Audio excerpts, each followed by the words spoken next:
Welcome back to It's Not Canon. I am Wesley. And I'm Blake.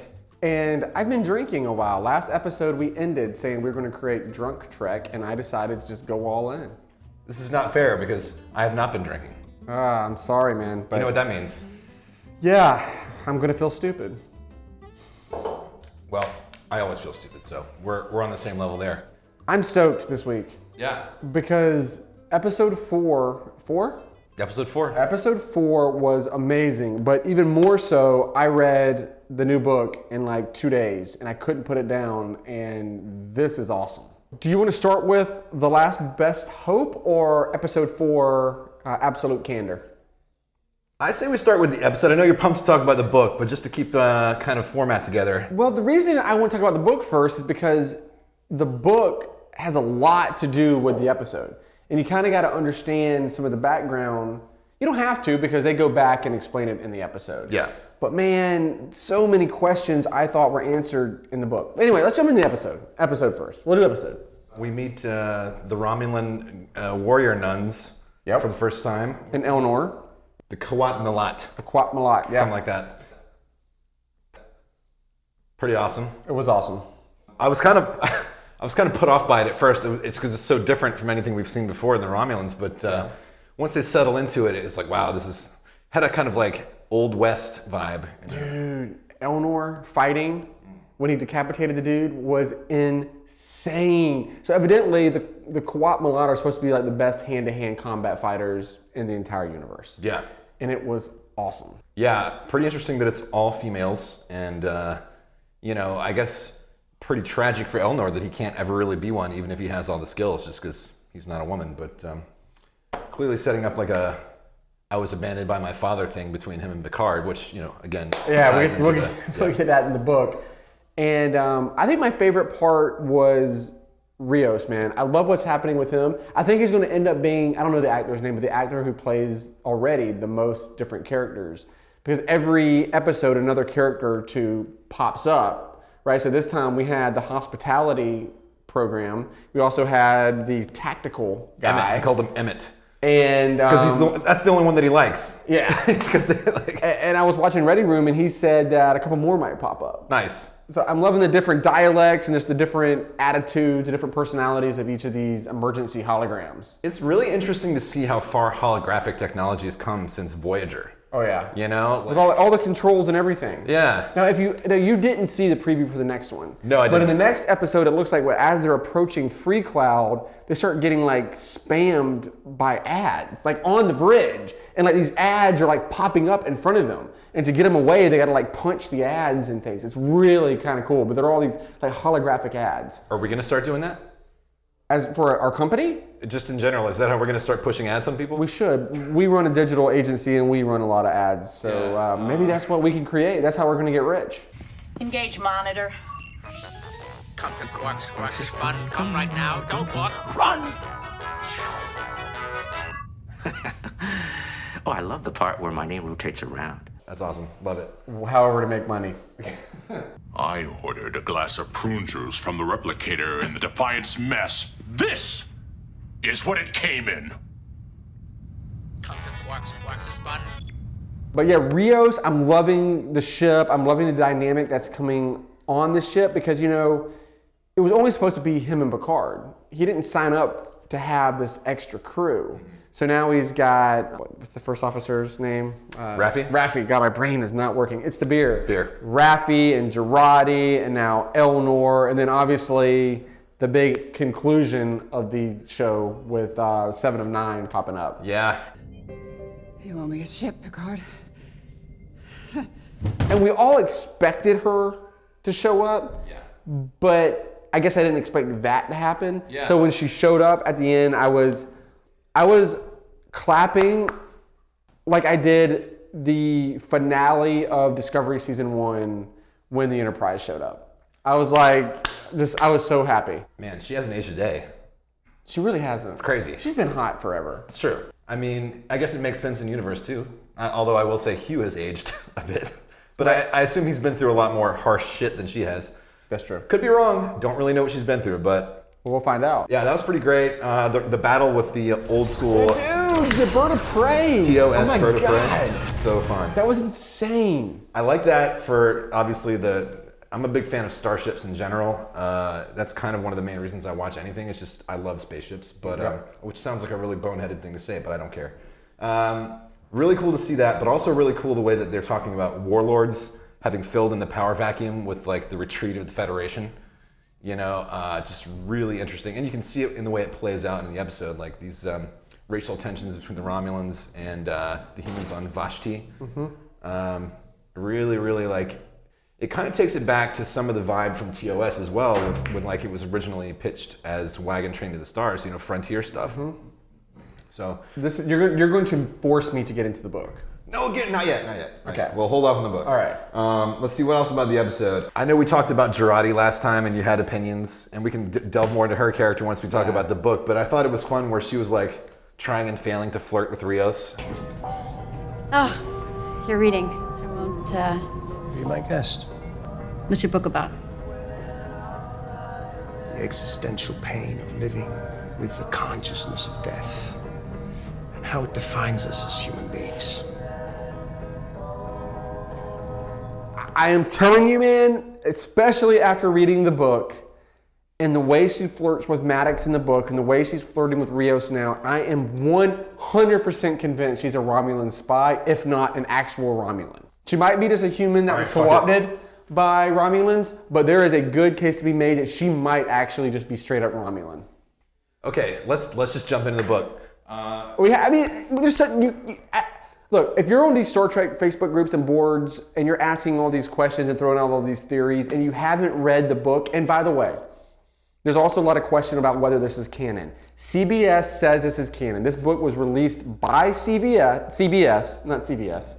A long receipt, a book worth of receipts. This book was released by CBS. It is canon. It is official. So if you're commenting and throwing out all these theories and asking all these questions, I'm just telling you guys, you got to read this book. You have to. Well, I mean, Star Trek and Star Wars too has a long history of saying this is canon and then later just retconning it, which is fine. I don't care. This show is called It's Not Canon because we don't give a shit about that. That's right. The point is, it's really cool and it adds a lot of depth and like interest to these characters. And I don't even know how to talk about this. I don't want to go like chronologically, but so much in this book explains what's going on now. So if you haven't read the book, this book is the day he leaves Enterprise E until he leaves Starfleet, Picard. And it fills in all the gaps. So what happens to the Enterprise when Worf takes over the Enterprise? Geordi leaves the Enterprise to come build the spaceships on Mars, Utopia Planitia. The important thing to know is the synths are put in place because certain parts of starships require actual manpower. They didn't have the manpower, so one of his Geordi's guys on Mars, or Utopia Planitia, comes to him and says, I got this idea, why don't we use synths? So Geordi then goes to Maddox and convinces him to create this manpower. And the most, I think, important thing to understand here is that, and this is I could talk all day, man. You got to jump in here too. What I don't understand, and Picard's always been my favorite captain, but you start getting kind of disappointed in him in this book for one of two reasons. One, him leaving Starfleet and not putting up the fight, but two, him not seeing that these synths, guys, this book explains over and over and over and over and over again emphatically that these synths are not sentient. They're toys. It calls them toys repeatedly. These are machines. These machines getting together and attacking Mars would be like the cars in the parking lot out here all starting to talk and attacking this building. It's not going to happen. Just because they look like humans doesn't mean they're sentient. I don't know. I don't trust them. I don't trust the cars either. I don't trust the cars. Rafi was right. Yeah. There's something happened. Someone hacked these damn things. Yeah. Something is behind this. I mean, Picard put forth the theory that maybe they attained sentience by, just exceeding their programming, but Maddox seems to think that's not possible. Although, And if anybody would know, it's Maddox. yeah, I mean, Who knows though? Like, it depends on how many. Geordi is like, did you cut corners when you were making these things? How many corners did you cut? Like, maybe he based it a little too closely on his work, based on data, and maybe accidentally made them better than he thought he did. Like, who knows? Accidentally, but I think this book lays out a 100% case for the fact that these things were hacked. Yeah, no, it makes more sense because even if they did all of a sudden attain consciousness, they're not just going to all of a sudden decide, well, I guess it's time for murder. Well, and again, we're going to throw out a lot of theory here. Yeah. Again, I think by the end of the book, you realize it wasn't Maddox. Yeah. There's only one other person that was that close to these things that could do it. The same person I'm sitting here saying is a spy, Girardi. I personally think Girardi has a lot to do with this. I might be wrong, but it's not, in my eyes, a coincidence that she's talking to Commander O. She comes in out of nowhere, kills another Romulan, is all flirty with Maddox in the beginning. Yeah. Starts flirting with Rios now, is kind of all, not flirty, but, all cutesy with Picard to get on the ship. It's all, in my eyes, like... Well, that's kind of like... spy shit. If she is bad, then she's really bad. And she's not just a little bit bad. Like, I feel like Narek is like a little bit bad. Yeah. But he's like redeemable. If she is evil, she's irredeemable. And I don't want that to be true. I just don't, for personal reasons, because I think she's great. But I'm just, something doesn't sit right, man. I know. These things were hacked. It wasn't Maddox. Maddox fled. I mean, this was his life's work. Yeah. He wouldn't have hacked it. Girardi was the person who was basically, she was right there the whole time. I think by the end of season 1, we're going to find out that Romulans have infiltrated a lot of Starfleet and a lot of Earth. The other thing that came out in the book, which, okay, let's talk about the supernova for a second. The way that supernovas happen in real life is it takes years and years and years. Like, this book insinuates that the supernova was created by someone. Right, and I've often thought that because it's like, it doesn't just happen suddenly. And we know that Romulans have been experimenting with trilithium in the past, which causes supernovas in stars. We have analyzed the Romulans' tricorder. They were scanning for signature particles of a compound called trilithium. Trilithium. Yes, an experimental compound the Romulans have been working on. Trilithium is a nuclear inhibitor. In theory, it could stop all fusion within a star. However, the Romulans never found a way to stabilize it. So it's conceivable that Section 31 and the Tal Shiar or the Zhat Vash or whatever conspire to cause this? I don't know, but this book makes it pretty damn obvious that this was not a natural occurrence. Yeah, that's true. I mean, someone purposefully killed the Romulan Empire by making this thing go supernova. I mean, that's evil even for Section 31, but I mean, it's, in terms of astrophysics, it makes a lot of sense, and it makes me happy that they're acknowledging that that's not how supernovas work, even if that's a retcon, because I don't think J.J. Abrams gives a shit about astrophysics. Yeah. So he probably just wrote it like, the fucking star blew up, whatever. Exactly. But they're actually breaking it down and making it feel like, okay, there's some thought behind this. So we've said this in the last episode. We talked a lot about politics, and we are in politics full time. I'm a political consultant. You're dragged into politics. Yeah.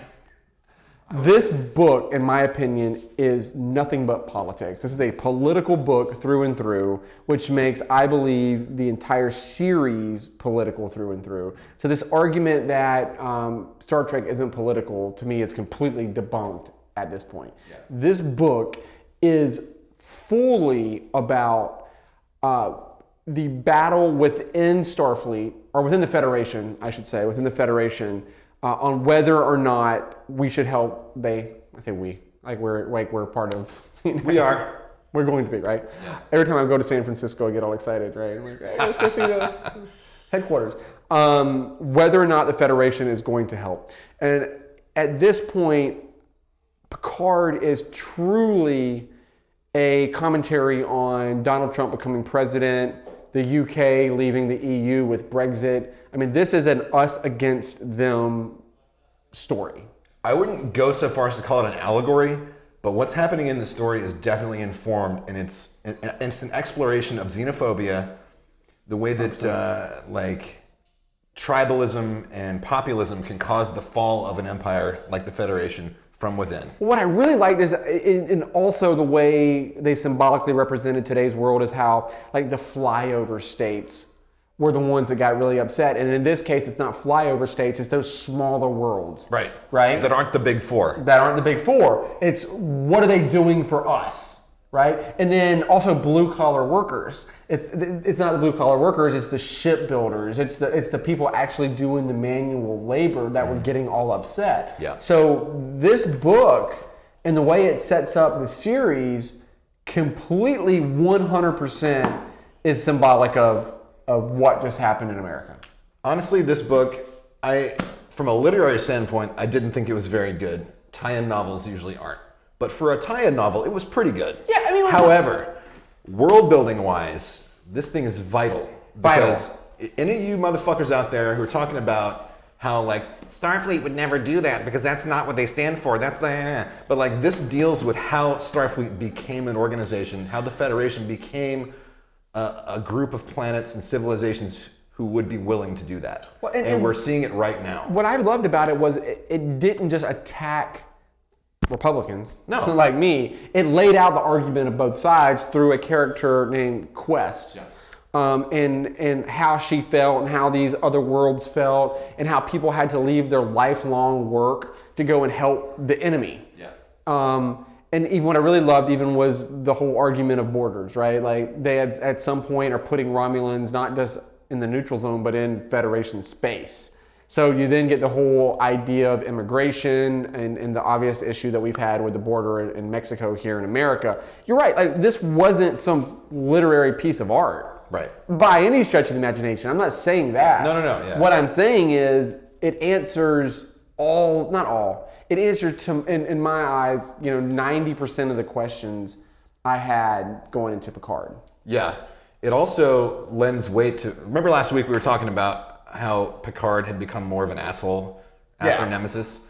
And this book definitely lends weight to that because he basically single-handedly dismantled the neutral zone. That's right. Without consulting anyone, unilaterally just says, well, we're not doing that anymore. Come on in, Romulans. Here we go.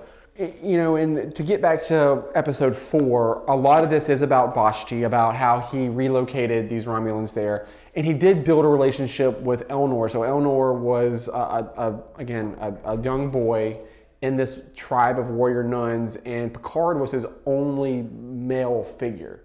So you have to know this going into the show now and about that relationship. Picard became like his father. Yeah. And he was actually sword fighting with Elnor when he got the call about Mars. So he leaves, goes back to Earth, makes the big argument, at the end of the book resigns, and he then never goes back to basically this kid that he almost considered a son. Elnor considered him like a father. But what I also loved, man, was how in TNG, how, Picard never liked kids. Until that one episode. Until. Disaster. And, which one was that? The one where he got stuck in a turbo lift with 3 kids. Oh, the 3 kids. Yeah. Captain, I'd like to introduce you to the winners of the primary school science fair. This is Marissa, Jay Gordon, and Patterson. They're here for their tour.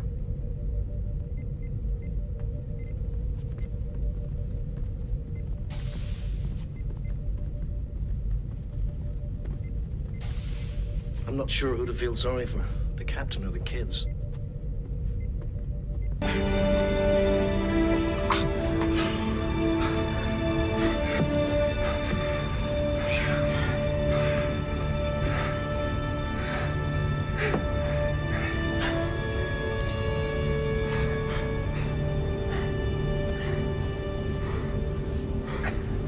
Or there's that horrible episode where he becomes the kid. Oh, too. God. I'm like, that episode fucking was horrible. It was like all whiny and shit. What do you want? I need to see my father. Go back inside. I need to see him right now. Do not argue with me. Go back inside. I need to see him now. Now. Stop it, you hurt me. I want my father. I want my father. All right, just stop that. Here he is. Now be quiet. What is going on? Dad. But that aired when I was about that age, so like I loved it as a child, but looking at it as an adult, ooh, no. Anyway. It was so bad. Can I have one of these beers? Oh, please, get on it. All right, true. Frothy Beard Brewing Company's new pale ale if you're here in Charleston. Anyway, man, that's really all I got. I mean, I loved this book. I loved the last episode. And, I mean, God, man, the future of Star Trek is just so bright right now. It's very bright. I will say one bit of criticism I have for them is, did they have to name the guy Elnor and make him look like Elrond from Lord of the Rings? Oh. I didn't think He about looks that. a lot like Elrond. Yeah. It's a little too much. Well, I do appreciate you throwing out a criticism because we don't want to be the fans that just are always talking about how great everything is. I but mean, we're still getting hate on our little show here. That's fine. I don't People are just being dicks. This one guy said it looks like this show was shot out of a shit cannon. What a dick. What does that even mean? I don't know, man. We said we were going to end the show by like finding the best criticism of the week. I was lazy about that. I actually I've not been reading Facebook posts. Good for you. It puts me in such a bad mood, man. Just love shit. Have fun. Star Trek, guys, should be an escape from reality. It should be 30, 45 minutes, an hour of just like getting away from the world and all the stress that we deal with from work and family and just enjoying shit a little bit. It's also not serious business. You shouldn't be angry about it. There's no reason to be angry about it. You should chill. Just for your own blood pressure, if nothing else. Just chill the fuck out. Also for my blood pressure, because I can't stay away. If I read it, I have to engage. I know, so I'm just trying not to read it. Yeah. I think I was actually blocked by the big Facebook group. That Really? I can't post. Really? I can comment, but I can't post a new post. I was going to put up my book review of Picard, and I can't post. Maybe I got blocked by calling someone a dick. Anyway, just don't be a dick. Anyway, all right, brother. Anything else? I think that's all I got. I'm looking forward to seeing what they do. I'm looking forward to seeing what 709 is up to. I'm looking forward to seeing what Jonathan Frakes does with his next episode. God, Frakes. Everything he directs is just badass. Good. He It's gets really it. good. He gets It's it. really good. All right, brother. Cheers. Cheers. Thanks. Y'all.